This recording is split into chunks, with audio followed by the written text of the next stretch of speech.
Welcome to Meet the Expert. Bite size. The pig doesn't lie. Everything in pig production can fib to me except for the pig. You look at the pig and particularly you evaluate that pig's performance. The pig will tell you if things are going well. The pigs will tell you if you're doing the right things to manage it.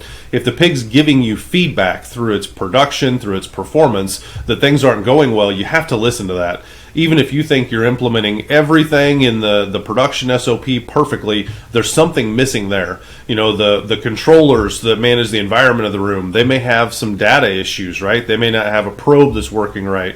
They may have some inaccuracy in their electrical systems. Those things can give me bad information, but if the pig tells me something's going wrong, there's a problem. If I do those diagnostic tests, Peter, on incoming gilts, and say maybe I'm testing for PED, a very important disease, and the diagnostic tests come back negative, but the pigs have a very bad case of diarrhea, I still don't want to bring those pigs into my herd, right? There's still a risk. The pigs are telling me they're sick. I need to listen to the pigs. And when I think about gilt development and gilt acclimation, Peter, I'm really looking at the performance within my gilt developer. So what's my mortality levels for the growing gilt period?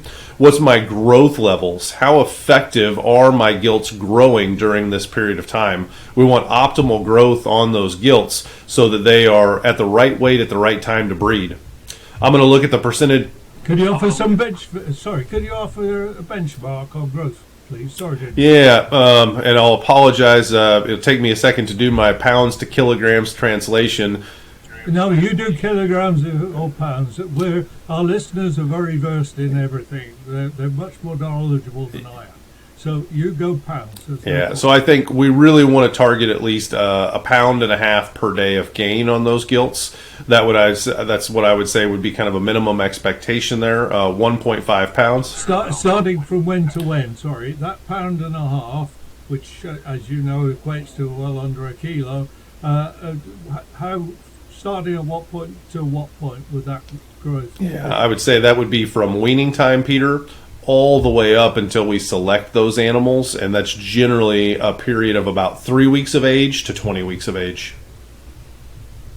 Okay, and are there other performance data that would help us do an evaluation of our gilt preparation, as opposed to the health of the animal and whether or not it's sick?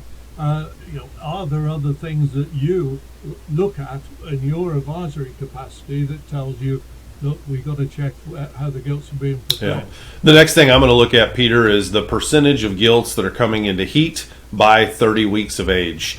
And the 30 weeks of age number needs to be adjusted based on the specific genetics that you have in your farm. Some animals will come into heat naturally younger than others. So when I say 30 weeks of age, I'm really talking about modern genetics that I would work with that are commercial gilts. They're meant for commercial farms. If you're looking at purebred animals, you absolutely need to extend that out to 32, 33, 34 weeks of age. Those animals will be older when they come into heat, and certainly some different genetic lines will be older when they come into heat. But I want to see, Peter, certainly 90+% of those animals coming into heat by that time, so that I feel good that we are setting them up for reproductive success, and there's not some sort of a health drag that's preventing those animals from participating to the reproductive activities that we want to have on the sow farm.